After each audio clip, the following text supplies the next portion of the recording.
વડોદરાની નજીક 80 કિલોમીટરની અંદર આજે આપણે જઈએ છીએ વન ડે પિકનિક માટે, જેમાં હિસ્ટ્રી, હેરિટેજ, ગુફાઓ, નદી કિનારા અને એન્જોયમેન્ટ બધું જ આવી જાય. તો સ્ટાર્ટ કરીએ આપણી આજની ટ્રીપ. સવારના 6 વાગ્યા છે. એમ તો 5 વાગે નીકળવાનું હતું, પણ મોડું થઈ ગયું, 6 વાગી ગયા. બસ હવે અમે લોકો આજે જઈ રહ્યા છીએ અમારી ઓફિસવાળા જોડે ટ્રીપ પર.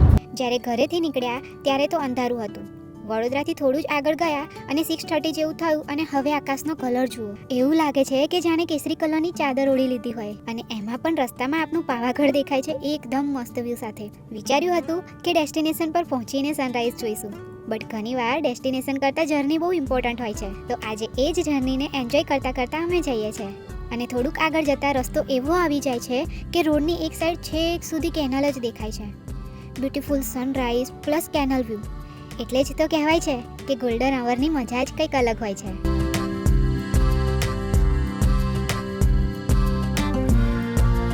અને અમે અમારા ડેસ્ટિનેશનની નજીક જ પહોંચી ગયા હતા અને અમને કેનલની નીચેથી નદી જોઈ, તો અમે અહીં સ્ટોપ લીધું.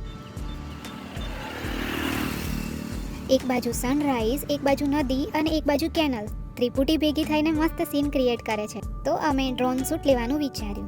આ છે યુગ, અક્કા ડ્રોન પાયલોટ. અગર તમારે કોઈ પણ જાતના ડ્રોન શૂટ કરાવવા હોય તો કોન્ટેક્ટ હિમ. 4K ડ્રોન આર્ટિસ્ટ એનું ઇન્સ્ટાગ્રામ હેન્ડલ છે અને આ એનો કોન્ટેક્ટ નંબર છે.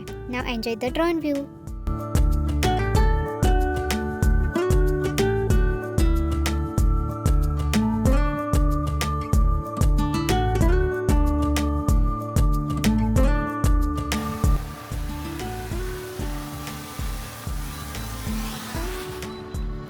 સહી સલામત લેન્ડિંગ કી હે, एक्सपीरियंस बोलते हैं.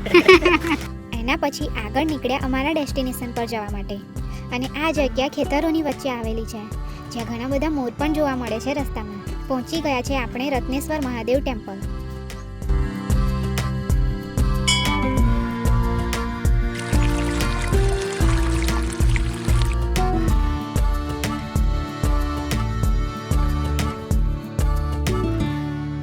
આ મંદિર 1200 વર્ષ જૂનું છે. આ મંદિરનું નામ છે રત્નેશ્વર મહાદેવ મંદિર, જે આપણા વડોદરાથી 81 કિલોમીટર દૂર અને ગોધરાથી નજીક થાય છે, આઈ થિંક 18 થી 20 કિલોમીટર જેવું. આ મંદિરનો ઇતિહાસ ઘણો પુરાણો છે. આ જગ્યા કેવલ ભક્તિ માટે નહીં, પણ કલા અને શિલ્પનું પણ એક માસ્ટરપીસ ઉદાહરણ છે.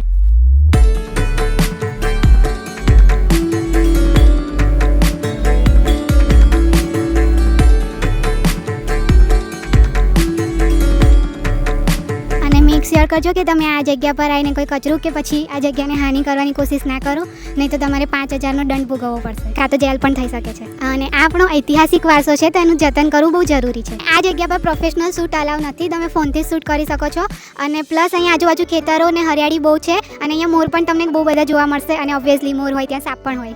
આ મંદિરથી અહીંયા રાઈટ સાઈડ એક રસ્તો છે, એ રસ્તેથી તમે આગળ ચાલતા ચાલતા જશો ને તો તળાવ આવશે, જે 999 વીઘા લાંબુ તળાવ છે. તેમ પછી એમ નીકળી જશે. ઓકે, આ શેડો છે, શેડો રહીને એમ નીકળી જશે.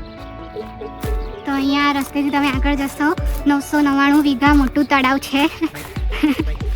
હવે અહીંયાથી રાઈટ જવાનું છે. આગળ સીધું સીધું જ છે કે અહીંયાથી લેફ્ટ છે? હવે અહીંયાથી લેફ્ટ છે. મને નહીં ખબર રસ્તો.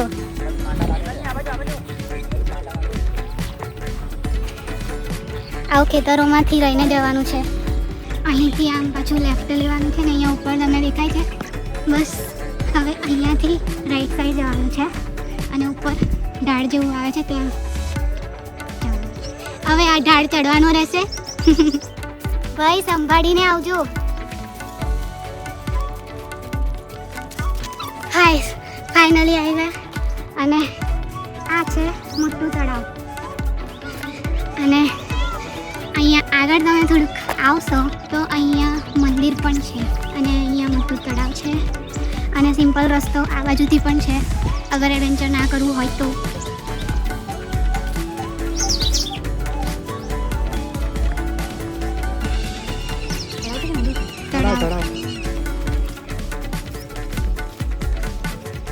તળાવની વચ્ચે આ એક નાનકડો ટાપુ છે.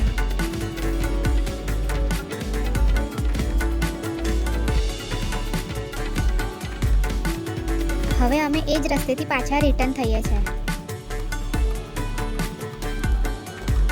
બરાબર, બીજો પુલ આવશે, એમ સીધું જતું રહેવાનું. કોઈ પૂછી લેવાનું, કોઈ ટોપિક પર બીજોરા પુલ આવશે એની પછી તમારે આમ જવું હોય ને તો નહીં જવાય તો આમ જતા રહેજો એટલે તમને નજીક પણ જતું રહે બરાબર થેન્ક યુ. હા સીધું ને આમ એમ જ જતું રહેવાનું રોડ છોડવાની ઓપા ના જતા એટલે ઉદલપુરને સેવાલિયા નહીં કરતો પણ આમ જતું રહેવાનું થેન્ક યુ. Thank you. આ કાકા બિચારા સાયકલ રોકીને અમને ગાઈડ કરવા આવ્યા હતા. સો ઇનોસન્ટ. અને આવા જ લોકો આપણી ટ્રાવેલ જર્નીને સ્પેશિયલ બનાવી દે છે. દિવસ બની ગયો અમારો તો આ કાકા જોડે વાત કરીને. પછી રસ્તામાં એક ધાબાવાળો દેખાયો અને અમે અહીં સ્ટોપ લીધું. થોડી પેટ પૂજા કરી લઈએ ને. અહીં બહાર આઉટડોર સિટિંગ પણ છે. બહારથી જોઈને લાગે પણ નહીં કે અંદર આવું હશે. જમવાનું આવતા પહેલાં છાશ આવી ગઈ. એન્ડ હવે આવી ગયા અમારા આલુ પરોઠા અને પનીર પરોઠા વિથ મગ.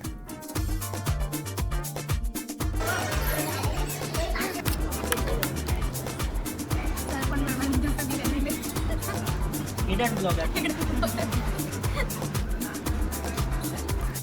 અમે ખાધું હતું હરપ્રીત ધાબામાં. હવે અમે પહોંચી ગયા નેક્સ્ટ જગ્યાએ, ટુવા ગરમ પાણીના કુંડ. જય માતાજી. આ ગરમ પાણીના કુંડ છે, 108 કુંડ છે. એ 108 કેવી રીતે બન્યા કે 108 ઋષિમુનિઓ અહીંયા રહેતા હતા.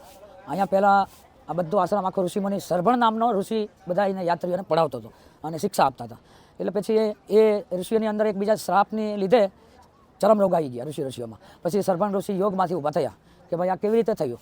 એટલે એક ઋષિએ કીધું કે ભાઈ અકળામણના લીધે શ્રાપ આપી દીધો, બીજા ઋષિએ અકળામણના લીધે શ્રાપ આપી દીધો. એટલે બધા ઋષિઓ રોગ થઈ ગયા. સરભણ ઋષિ ઊભા થયા એટલે સીધા પછી અહીંયા રામ ભગવાનને સ્મરણ કર્યું. રામ ભગવાનને સ્મરણ કર્યું એટલે સીધા ભગવાન રામ આવી ગયા અહીંયા. રામ આવ્યા એટલે કીધું કે બોલો શું કામ છે.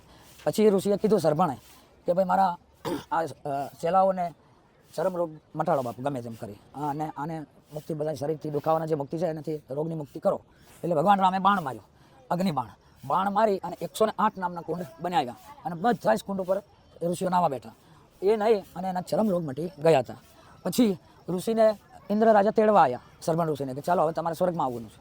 એટલે ચોખ્ખી સરભણ ઋષિએ ના પાડી કે ભાઈ મારો એક ચેલો અહીંયા મૃત્યુ પામ્યો છે, આદિવાસી ચેલા હતા અને એને મારે અહીંયા ફૂલ પધરાવવા છે, પછી હું નિર્ણય લઈશ. એટલે પછી ભગવાન રામ તો જતા રહ્યા અને એ ઋષિ જે આદિવાસીનો ઋષિ હતો ને જાતિનો એને ભગવાન આપણે સરભંગ ઋષિએ મુક્તિ અપાવી. એટલે આજે પણ આદિવાસીઓ બધા અહીંયા ફૂલ પધરામાં આવે જ છે. આ ચાલુ જ છે બધા. એટલે આની કહાની બહુ સહન છે, પણ આ કોંગ્રેસના શાસનો વખતે પહેલાં કંઈ યુટ્યુબને આવું કંઈ હતું નહીં એટલે આની કહાની કોઈને ખબર નથી. રામાયણની અંદર પણ આનો ઉલ્લેખ છે થોડો ઘણો. અને આ ગામનું નામ ટુવા છે. ટુવાનો મતલબ થાય મુક્તિધામ. સંસ્કૃત ભાષામાં કંઈક કે છે આપણે ઋષિમુનિની ભાષામાં મુક્તિધામ. તો અહીંયા સ્મશાને બહુ મોટું છે. એટલે આ જગ્યાનો અમારે જો વિકાસ સરકાર કરે તો ખૂબ સારું. અને ગામવાળા પણ સરકારને જ પ્રાર્થના કરે છે કે એકવાર વિકાસ કરે, પબ્લિકને બેહાડે. અને અહીંયા યોગ પણ થતા હતા તો યોગ સ્કૂલો પણ સરકાર ખોલે. એટલું. જય માતાજી. લાલાભાઈ ગઢવી, ટુવા. તો કહેવાય છે કે આ ગરમ પાણીના કુંડના પાણીથી તમે નાહો તો તમારા ચામડીના રોગ પણ મટી જાય છે. તો ગરમ કુંડમાં છબાક્યા કરીને હવે અમે લોકો આવી રહ્યા છે. આ એક મંદિર છે, ત્યાં ભીમના પગલાં છે એવું કહેવામાં આવે છે.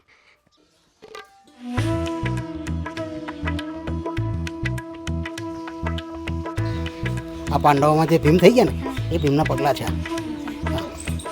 અહીંયા હિડમ્બા સાથે લગ્ન કર્યું હતું અને આ ચોરી છે. અહીંયા મેરેજ થાય. હા, હિડમ્બાના ભીમ સાથે. અને આ છે શિવજીનું મંદિર.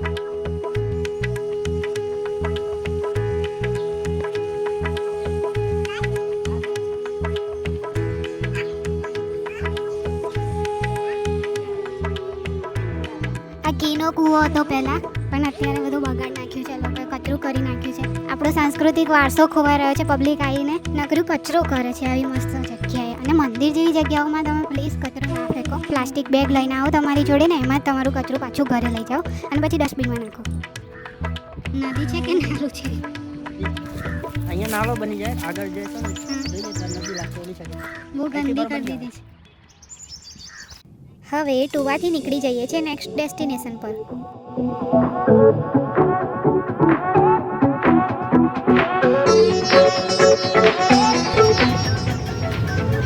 તો અમે લોકો હવે નેક્સ્ટ સ્ટોપ પહોંચી ગયા છે ગુપ્તેશ્વર મહાદેવ. આ મંદિર આવી રીતના મોટા મોટા પથ્થરની અંદર ગુફા છે એમાં આવેલું છે. આ મંદિર વડોદરાથી ઓનલી 72 કિલોમીટર દૂર આવેલું છે અને અંદર મહાદેવનું મંદિર છે ગુફામાં. વેજલપુરથી ખાલી 6 કિલોમીટર જેટલું છે. તો વડોદરાથી કાલોલવાળો હાઈવે પકડી લેવાનો તમારે, ગોધરાવાળો હાઈવે, અને ત્યાંથી વચ્ચે જે વેજલપુર ગામ આવે એનાથી અંદરની સાઈડ જવાનું રહેશે ને ત્યાંથી 6 કિલોમીટર જ છે. અને બીજું કે આ મંદિરની આજુબાજુ કંઈ એવું ખાવા પીવાની વ્યવસ્થા નથી, તો તમે તમારું ખાવાનું કે વોટર બોટલ જરૂરથી કેરી કરીને આવજો. બાકી જમવાનું તો તમને આજુબાજુ એટલે આજુબાજુ તો કંઈ નથી, બટ વેજલપુર ને કાલોલ હાલોલ હાઈવે પર તો તમને મળી જ જશે. કહેવાય છે કે અહીં પાંડવો એમના વનવાસ દરમિયાન છુપાયા હતા. Now enjoy the drone view.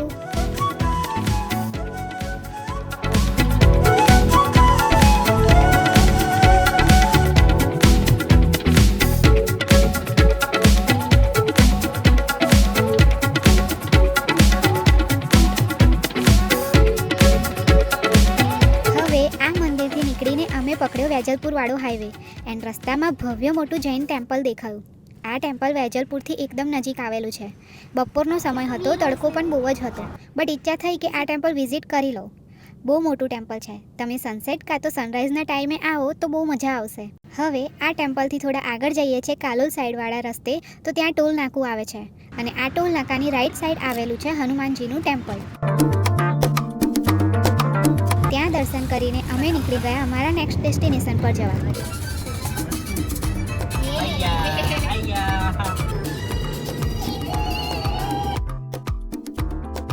So we have reached Rasalpur, but actually Rasalpur નથી, લાંચનપુર ગામની અંદર સીધા આવશો તો આ નદી આવશે.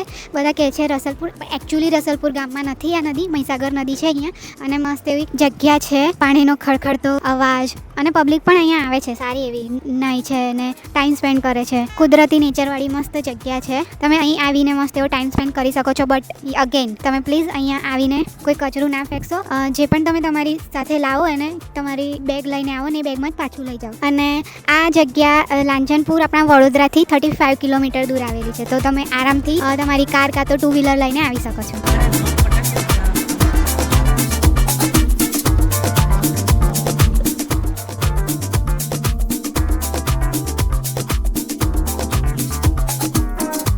બસ આ હતો મારો આજનો વ્લોગ. મળીએ છીએ નવા વ્લોગમાં નવા ડેસ્ટિનેશન સાથે. Till then keep smiling, keep exploring. By.